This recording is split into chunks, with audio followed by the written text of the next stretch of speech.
So circular system of measuring an angle. Third one is circular system of measuring an angle. Okay ये एक circle के ऊपर define किया जाता है, सर्कल के को रेफरेंस लेते हुए डिफाइन किया जाता है, इसलिए इसको circular system of measuring an angle बोलते हैं. According to this system, if you take arc of the circle which is equal to radius of the circle,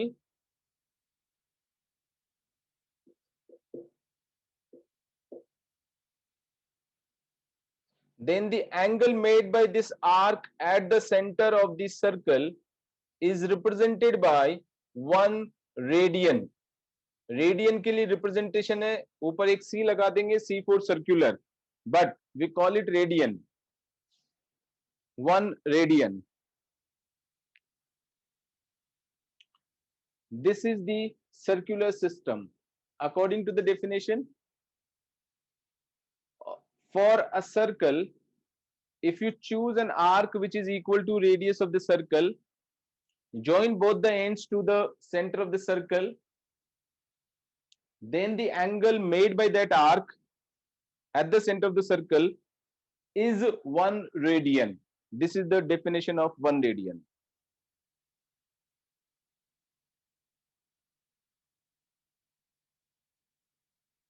क्या समझ में आ गया? पक्का? ठीक है. अब ये डेफिनेशन मैंने दे तो दिया, वहां पर तो देखो 90 राइट एंगल जो था वो फिक्स्ड है. राइट एंगल मतलब परपेंडिकुलर लाइंस. अब ये तो चेंज होने से रहा, इसलिए 90 degree is equal to 1 right angle, तो वो कांस्टेंट हो गया. डिग्री जो है वो कांस्टेंट हो गया, वो वेरिएबल नहीं है. ठीक है. यहां हम सर्कल के बेसिस पे हम डिफाइन कर रहे हैं कि सर्कल हमने लिया, उसका रेडियस ले लिया, दोनों को ज्वाइन किया सेंटर पे, तो जो एंगल बनेगा उसको 1 रेडियन बोल दिया. ऐसा तो हम तभी यूज कर सकते हैं when we prove that this angle will remain constant. कोई भी यूनिट हम जब चूज करते हैं तो that unit has to be constant. 1 metre जितना इंडिया में है, 1 मीटर उतना ही रशिया में है, 1 मीटर उतना ही अमेरिका में है, 1 मीटर उतना ही चाइना में है. चेंज थोड़ी करेंगे. अगर ऐसे चेंज होता रहेगा तो फिर वो यूनिट ही नहीं रहेगा. तो unit has to be a constant quantity to measure anything. यहां पर हम सर्कुलर सिस्टम को डिफाइन किए, एक एंगल को मैंने बनाया कि भाई इसको मेजर करने के लिए हम ये यूनिट डिफाइन कर रहे हैं रेडियन, तो we have to prove it to be constant if we want to take it as a unit. क्या समझ में आ रही है मेरी बात? ठीक है. Now what do I mean by that? इसको कांस्टेंट प्रूव करने से क्या मतलब है मेरा? ऐसी क्या चीज है जिसके ऊपर की ये डिपेंड नहीं करेगा? कांस्टेंट तो तभी होगा. एनीवन? Sir are. आर किसकी आवाज थी? Sir Janak. Sorry? Value of R. Hello, आवाज किसकी थी? Sir hello Janak. जनक. अच्छा जनक, तू वाईफाई लगवाना. जनक. सर एक्चुअली मैं अभी घर पे नहीं हूँ. अरे मैं आज की बात थोड़ी कर रहा हूँ. तो हाँ सर, वैसे तो हो, मैंने बताया था सर आपको. हाँ, क्योंकि कुछ समझ में नहीं आता कि क्या हो रहा है. बीच बीच में लेग होती है, आवाज भी लेग होती है, वीडियो भी लेग होता रहता है. सो आर के ऊपर ये डिपेंडेंट नहीं होना चाहिए. सही बोला इसने. क्योंकि अगर मैं सर्कल चेंज कर दूंगा, सपोज मैंने छोटा सर्कल लिया, इतना छोटा सर्कल ले लिया, अब उसका भी रेडियस यूज किया मैंने, और फिर यहां एंगल बनाया ऐसे, तो ये भी 1 रेडियन होना चाहिए. और इतना बड़ा सर्कल ले लिया, तब भी वो रेडियस के इक्वल लिया, अब यहां सेंटर पे एंगल बनाया, तो वो भी 1 रेडियन होना चाहिए. Getting my point? तब तो हमारा डेफिनेशन सही है. और अगर ऐसा नहीं हुआ तो फिर डेफिनेशन रॉन्ग हो जाएगा. We cannot take this as a unit to measure an angle. Now the next question, how to prove that the angle which we have taken here will not be dependent on the circle we choose. मतलब circle की radius के ऊपर ये dependent नहीं होगा. कितना भी बड़ा सर्कल ले लो, कितना भी छोटा सर्कल ले लो, जो हमने एंगल बनाया है वो हर सर्कल में सेम रहेगा, कांस्टेंट रहेगा. How do we prove it? This is the next question. Anyone? सोच के बताओ.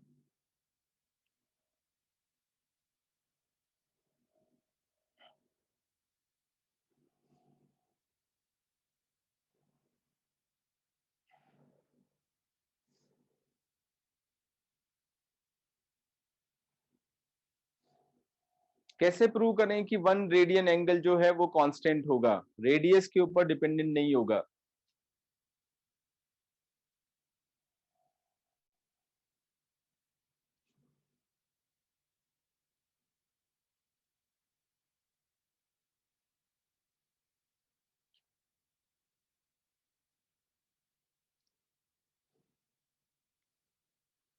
Yes, no one? Question is open to all.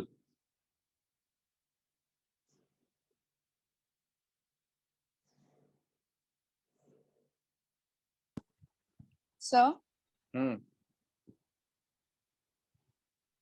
sir, can I try? मना किसने किया है तुझे? Don't be formal like Sir, school we'll children. use the formula. हाँ, क्या formula? Sir, we'll use the formula for arc length. Formula for what? And over here, arc length. Is it not clear? I'm not able to hear you properly.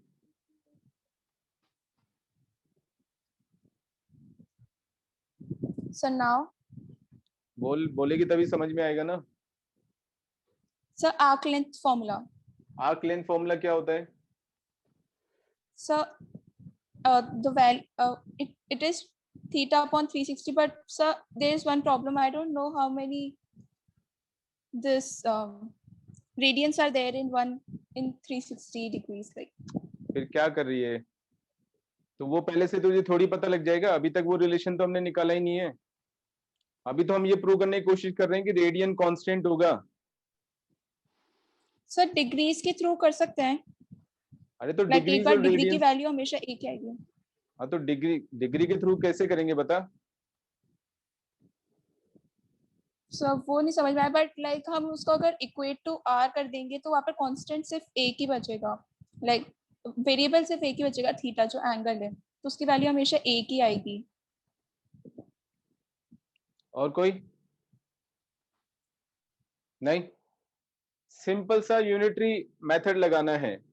अगर ये circle लेता हूं तो इस पे जो सेंटर पे एंगल बन रहा है वो कितना बन रहा है? If I take the entire circle 360 degree. ठीक है. So if the arc is of length 2 pi r, the angle made is 360 degrees. If the length of the arc is 1, the angle made by the arc at the center will be 360 degrees upon 2 pi r. So if the length of the arc is r, the angle made by that at the center of the circle will be 360 upon 2 pi r into r. Correct? This and this gets cancelled. ठीक है.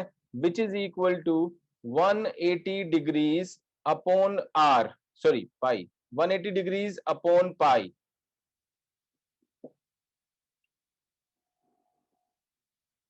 Now 180 degree is a constant angle or not? Degree तो constant angle है, वो तो हम जानते ही हैं. Pi is constant or variable? Pi. So constant. Constant. So 180 degree upon pi, this is a constant quantity, and therefore the angle which is represented by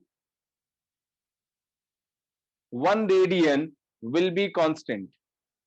So this angle is 1 radian. तो हमने यहाँ पे देखो radian और degrees में relationship भी develop कर लिया है, because this is the angle made by the arc of the circle which is equal to radius of the circle. So this has to be equal to 1 radian as well. Correct? 1 radian is equal to 180 upon pi degrees. Now let us talk about pi a bit. Pi का definition क्या होता है? What is pi?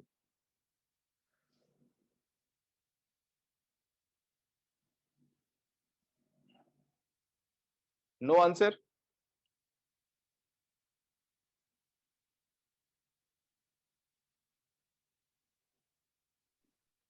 कोई नहीं जानता पाई? हाँ? Sorry? Sir, ratio of circumference to the diameter. Arnav है ना? अर्णव की आवाज है ना? Yes, sir. ठीक है. हाँ, circumference of a circle divided by its diameter 2 pi r divided by 2r is pi. Yes, this is the definition of pi. For any circle, if the perimeter of the circle or circumference of the circle is divided by its diameter, it will be always a constant which is represented by pi. ठीक है, this is a constant quantity. मैंने पाई का definition पूछा था, value नहीं पूछा था, तो ध्यान रखना है पाई का डेफिनेशन ये वाला होता है. करेक्ट. अब पाई की वैल्यू के ऊपर आ जाते हैं. What is the value of pi? Sir, approximately 3.14. Approximately 3.14. और 22/7 नहीं है क्या? Yes, sir. Yes, it's 22/7. नहीं, एग्जैक्ट वैल्यू है या अप्रोक्सीमेट वैल्यू है? So exact. Sir. Sir, exact. हाँ, Exact at 22%. अरे वाह, क्या बात है. हर्षिता को तो बिल्कुल पता है अच्छी तरह से. हाँ, 22/7 एग्जैक्ट वैल्यू है. 3.14 अप्रोक्सीमेट वैल्यू है. तो फिर इसको सॉल्व भी कर लेंगे. 22/7 कोई बहुत डिफिकल्ट चीज है क्या? हाँ, क्या बोलते हो? 22/7 अप्रोक्सीमेट है या एग्जैक्ट वैल्यू है? सर अप्रोक्सीमेट होगी ना, क्योंकि इररेशनल नंबर होगा. हाँ, पाई is an irrational number. Harshita, pi rational होता है कि इरेशनल होता है? पहले ये बता. Sir irrational. अच्छा, तो ये 22/7 लिख देंगे इरेशनल नंबर को? नहीं सर. रेशनल नंबर की फॉर्म में लिख रही है. इसका मतलब रेशनल और इरेशनल का डिफरेंस ही नहीं पता है.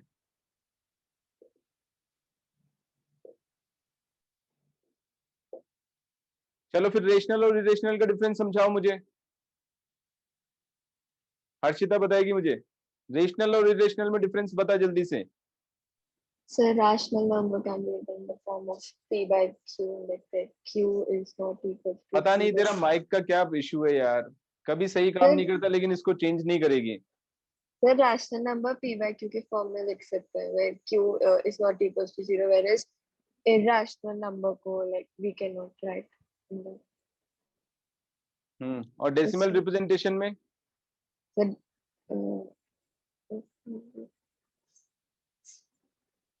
इसका पता नहीं. अभी तेरा माइक काम नहीं कर रहा है फिर से. सर उसका पता नहीं, like decimal. तो क्या पढ़ते हो? 10th तक क्या पढ़ा है फिर? बस नंबर लाने में लगे रहते हो, मैथ्स जानते तो हो ही नहीं. नंबर आ जाने चाहिए बस 100 में से 100. आ भी जाते हैं. Really funny. कौन बताएगा डेसिमल रिप्रेजेंटेशन में? सर रैशनल नंबर का it should either be terminating or non terminating but repeating. क्या? फिर से बोल. सर रैशनल नंबर का टर्मिनेटिंग होना चाहिए डेसिमल रिप्रेजेंटेशन, या फिर नॉन टर्मिनेटिंग बट अरे नॉन टर्मिनेटिंग वर्ड क्यों यूज कर रही है, सीधा सा यूज करना रिपीटिंग। तुझे क्या मतलब है वो टर्मिनेट हो रहा है कि नहीं हो रहा है, वो अपने आप ही हो जाएगा। रिपीटिंग का मतलब नॉन टर्मिनेटिंग ही तो हो गया, एक्स्ट्रा वर्ड क्यों यूज कर रही है। सर वो आज तक बुक में वैसे 4 शब्द फिर इतना अरे इस्तेमाल अपना दिमाग भी तो लगाना है, अपना दिमाग। बुक किसने लिखी है, चल बता,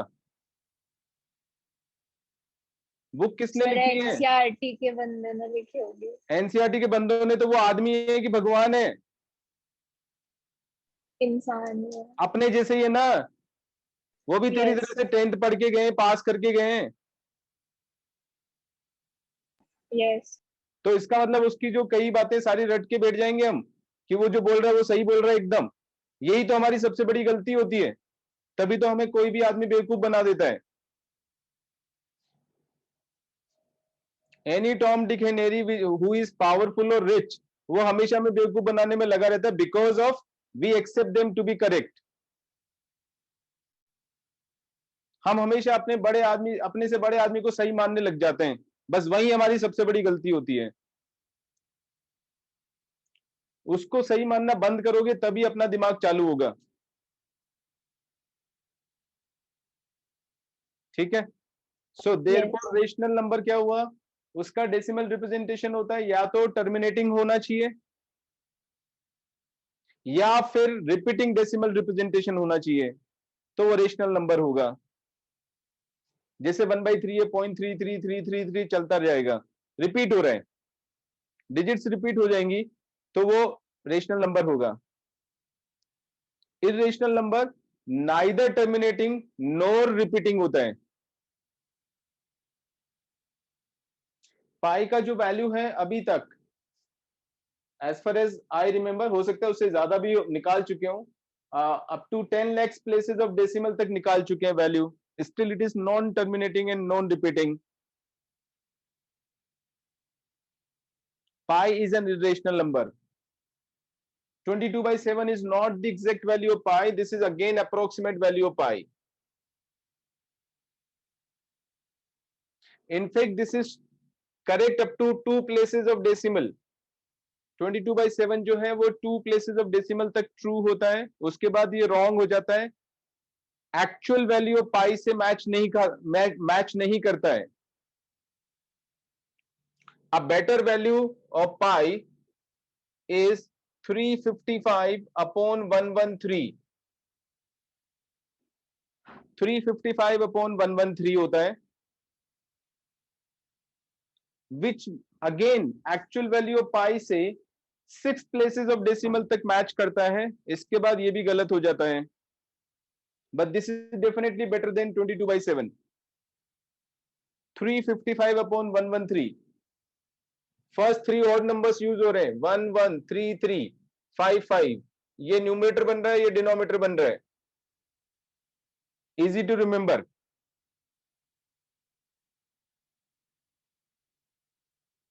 ठीक है, नाउ ऑनवर्ड्स ये गलती नहीं होनी चाहिए, pi is an irrational number, ठीक है। ये सब अप्रोक्सीमेट वैल्यूज होती हैं, all 3 values are approximate, exact value कोई बता ही नहीं सकता है, pi is pi. So now onwards हम पाई को पाई की तरह यूज करेंगे, वैल्यू नहीं डालेंगे unless and until it is required. Okay, so यहां पे पाई लिखना है, अप्रोक्सीमेट वैल्यू तभी लिखेंगे जब हमें जरूरत पड़ेगी, otherwise we will use pi only. So यहां से रिलेशनशिप आएगा मेरे पास में, pi radians are equal to 180 degrees. Pi radians are equal to 180 degrees.